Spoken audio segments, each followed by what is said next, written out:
persoalannya adalah bagaimana cara kita memohon kepada Allah. Itu dia. Bagaimana cara kita meminta? Kata Allah, kamu kalau punya masalah, minta. Ya Allah, caranya bagaimana? Karena sesuatu yang dikerjakan tanpa ilmu dan tidak tahu caranya, itu bisa keliru. Hidup itu menyembah Allah tidak cukup dengan iman, Bu. Mesti pakai ilmu. Iman saja sekalipun kuat tanpa ilmu, itu bisa salah. Kuat ingin mendekat kepada Allah. Ya Allah, aku ingin ibadah, kuat. Saya punya kawan dulu di pesantren. Tahun kedua, dia sudah berubah. Ya, tadinya orang tuanya melihat anaknya, Masya Allah, tiba-tiba ada perubahan, senang ibadah, Bu. Malam-malam dia bangun, ini kisah nyata, saya alami sendiri. Masya Allah, saya senang sekali. Kita saling doakan, dia bangun malam tahajud. Bangun jam 2, Anda bayangkan. Yang sebelumnya menjelang subuh atau apa. Ini malam Jumat lagi, malam libur. Malam libur biasanya santri itu kebanyakan ada yang keluar, ada yang main, ada yang macam-macam. Ini dia malam tahajud. Jam 2 bangun. Saya bahagia sekali. Udah bangun, sholat, selesai. Cuman pas waktu mau subuh, kok saya lihat tidur. Saya bangunkan kan.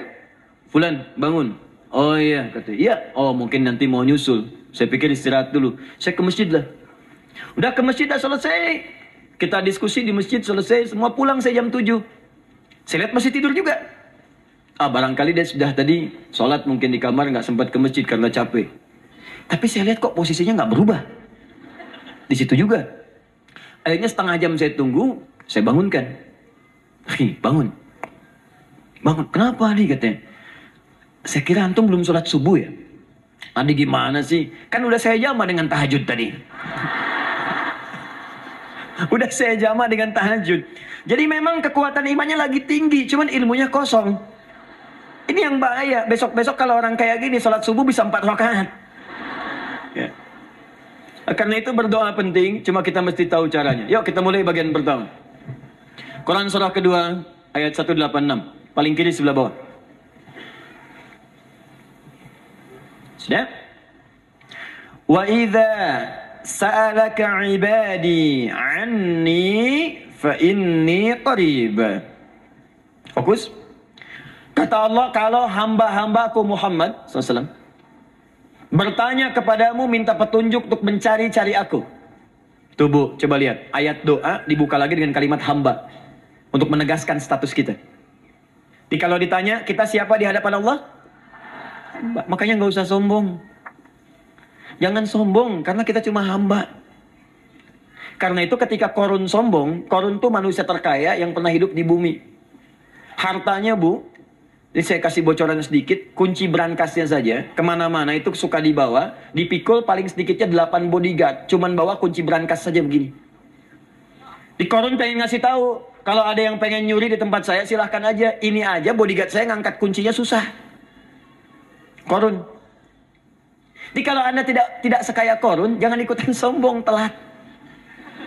Telat, gak ada kerjaan. Sudah ada yang lebih kaya. Ya. Dan apa yang terjadi? Fakhosatna, kata Allah, kami telan. Likuifasi. Telan oleh bumi semua. Dengan kekayaannya semua habis. Jadi ketika ada seseorang yang lupa dengan statusnya sebagai hamba, maka Allah akan memberikan pelajaran kepadanya. Untuk taubat. Kalau nggak mau taubat juga, telan habis. Untuk menunjukkan kamu tuh bukan Tuhan, saya Tuhannya. Maka jangan ikutan sombong. Kalau ada yang baru punya Ferrari, Lamborghini, Lamborghini, ya, wow, bikin rame di jalan, cuman nggak update status, kasih tahu, maaf mas, telat. Itu gambaran hidup.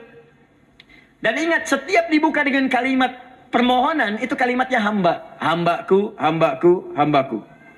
Termasuk mau minta taubat, hamba. Quran surah 39 ayat 53. Qul ya ibadiyalladzina asrafu ala anfusihim la taqnatu min rahmatillah. Katakan Muhammad pada hamba-Aku yang merasa banyak dosa, pengen berdoa minta taubat. Kata Allah, hamba. Saya terima taubatnya, hamba. Ini ya.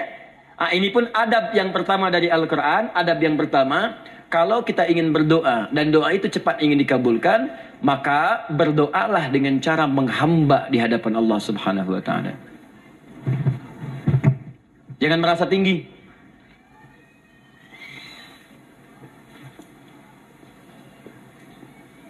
Saya turunkan caranya. Bagaimana cara menghamba itu dengan cara yang baik? Fokus. Wa idza sa'alaka ibadi anni, Muhammad SAW, jika ada hamba-hambaku bertanya padamu tentangku, ingin mencari-cari aku. Masya Allah, ibu maaf ya, biasanya kan kalau orang mencari Allah, ingin mendekat kepada Allah, entah itu datang ke masjid, bangun malam, biasanya motifnya cuma dua. Satu, ada kebutuhan, pengen berdoa, terus dekat sama Allah. Besok mau arisan, malamnya tahajud. Anak mau ujian, baru puasa, gitu kan? Suami ada proyek, nah, baru baca Quran, gitu kan? Terus, itu biasa itu. Biasa, jadi fitrah, Bu. Tumben jeng tahajud, fitrah. Itu biasa itu. Ya. Yang kedua, taubat dari maksiat. Taubat. Seorang taubat ke masjid, bangun malam, doa, itu biasa. Jadi kalau ada seperti itu tandanya kita hamba normal manusia. Fa inni qarib, kata Allah, katakan Muhammad SAW, katakan kepadanya, janganlah mencari, aku dekat. Dekat, jangan mencari, aku dekat. Jadi Bu, ketika kita butuh Allah, langsung dijawab oleh Allah. Kamu mau apa? Aku dekat.